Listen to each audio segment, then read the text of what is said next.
cardigan. We are what? Responding to that external factor stimuli. I don't think anyone has ever told you are hungry. Is it possible? Is it possible your mom or your dad or your sibling looks at you and says you are hungry? Who tells you anytime you're hungry? It's just natural. It's an internal thing. Some of you, is either your stomach is rumbling or you are feeling somehow discomfort within you. It's another response to stimuli. You are hungry. Nobody needs to tell you are hungry. Another good response to stimuli, like I said earlier on, is the movement of plants. Okay, so we have sunlight from this direction and a plant is here. Due to the need for sunlight, you will see the shoot system bending towards this direction. What does that mean? As movement is taking place, that movement took place because that plant is responding to that external stimuli, sun.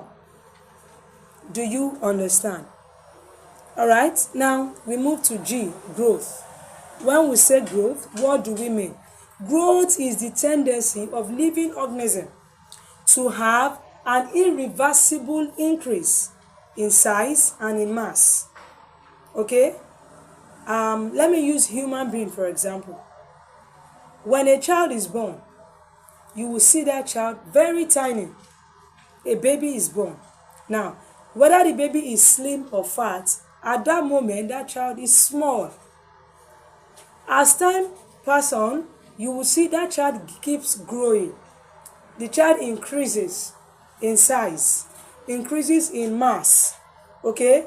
A baby at birth could weigh 2.5, 3, 4 kg, 5 kg, depending on how big the baby is.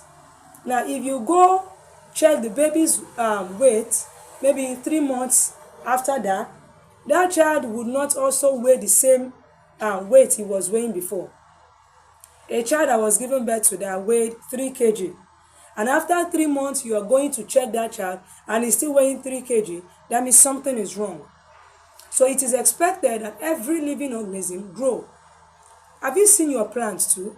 When you put your seed in your soil, even when it's just a little practical, your agricultural science practical, you will see the seedlings growing. The trees in our environment, the trees will see, they started somewhere, some time ago. Okay? So growth is increase in size, increase in mass. All right. Now we look at excretion. What is excretion? Excretion is not just about you going to toilet to defecate. No. Excretion is beyond that. Excretion is the removal of toxic waste products from the body. Okay? When you are sweating, you are excreting. Okay? So it's not just you rushing to toilet to defecate, to ingest out undigested food. No. Removal of excess waste products, removal of substances that are toxic or that could be toxic is what? Excretion. Don't worry, each of these we will still be treating them one after the other. I'm just giving a simple definition for now.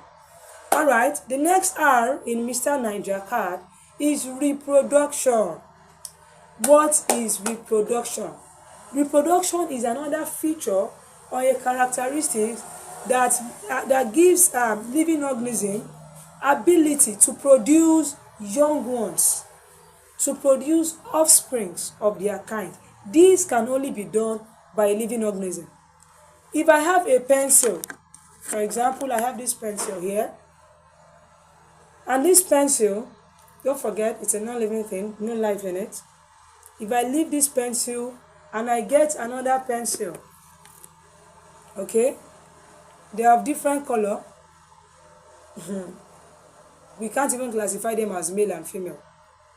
They don't have any feature of male and female.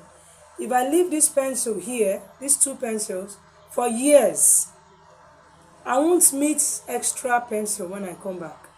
No. Why? They do not have the ability to produce.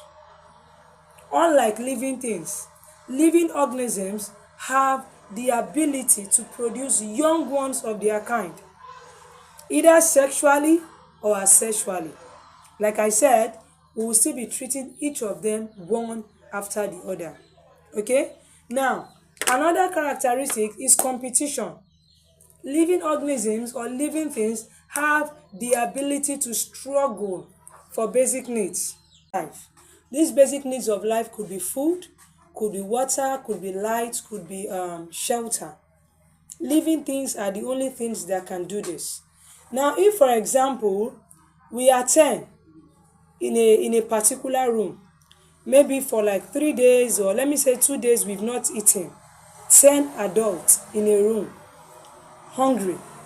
And then someone comes in and brought just 3 loaves of bread. Maybe let's use the boku bread for example, 3 loaves. What do you think will happen? Now, don't forget, these 10 adults have been in this room for, let's say, 2 or 3 days. Definitely, most of us could be weak, but despite the weakness, everyone still struggles.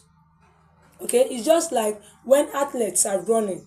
You are running, you are struggling, you are competing to win a particular trophy. These characteristics can only be possessed by what? Living things. Even plants, they compete.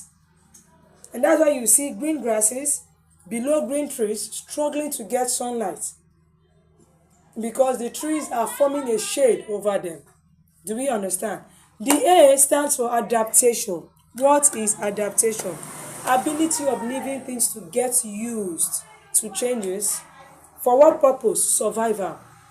All these characteristics are done for the purpose of survival, which means for any living things to survive, such living thing must have the ability to move, ability of respiration, ability to feed, ability to respond to stimuli, which is irritability.